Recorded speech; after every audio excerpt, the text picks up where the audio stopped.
What's up guys? Ayan, panoorin naman natin si X44 kung kaya bang ubusin yung bola na to. Ito guys, binigyan niya si Pangag dito ng partida. 7-9-10.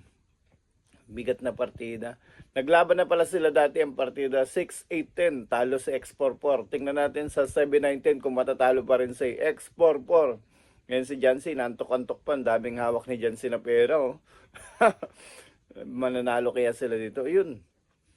Grabe si X44, parang natutulog lang maniran. Lupit. Guys, panoorin natin kung paano ba yung tirahan ni X44.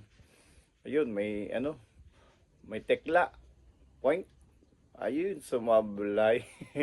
Paktay na, tatlong bola na lang si Pangag. 7-19 ang partida. Naku po. Yan, tingnan natin paano prepare dito ni Pangag.